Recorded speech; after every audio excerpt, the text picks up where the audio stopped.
আছিয়া কোথায়? আছিয়া কোথায়? আছিয়া আর টিটিয়া আর মাকড়সা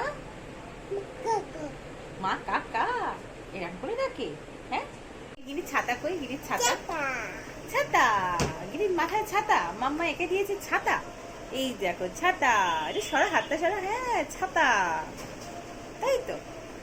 গিরি এখন বেউ বেউ যাচ্ছে, আমরা রেডি হয়ে গেছি, তাই তো। বেউ বেউ, আমরা কোথায় যাচ্ছি? আমরা কোথায় যাচ্ছি? হ্যাঁ, বেউ বেউ বেউ। চলো তাহলে বেউ বেউ। কি মাম্মা?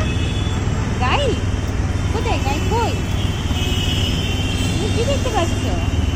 হ্যাঁ, গাই গাই গাই কই? একটু দেখিয়ে দাও তো, গাই কোথায়? গাই তো, আমরা অনেক গাই দেখছি। ইয়ে, এখানে পুচি বসে আছে, পুচি বসে গাই দেখছে। আমাদের মাঝে বসে আছে গিরি চুপটি করে, দেখুন মুখটা। আর এই যে মোটামুটি যা রাস্তায় সোজা যেদিকে ইচ্ছা সেদিকে যাওয়া হচ্ছে, যেদিকে যেদিকে বলছি সেদিকেও বাবা প্রায় স্কুটিটা ঘুরিয়ে দিচ্ছে। আর এই যে দেখুন সামনের দিকে চলেছি, আপনারাও চলুন। মাম্মা ঘুরে ঘুরে করছে।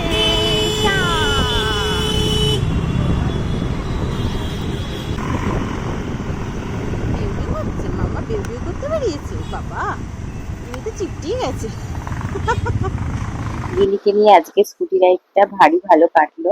মেয়েটা বড্ড খুশি হয়েছে, তাই আমরা আজকে খুব খুশি। এই প্রায় বাড়িরই পথে চলেই এসেছি।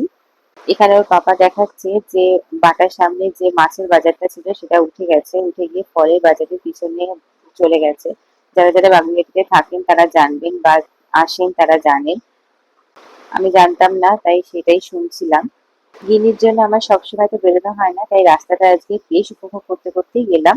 ওই যে মাছের বাজারটা। আমার এই ছোট্ট মিনি ব্লগটা কেমন লাগবে সবাই একটু প্লিজ বলবেন। এরপর নিশ্চয়ই দেখা হবে একটা নতুন ব্লগে। চলুন দেখি এবার গিনি কি করছে। এই যে গিনি তো হয়ে বসে আছে আর আমিও পিছনে লাগছি, দেখুন।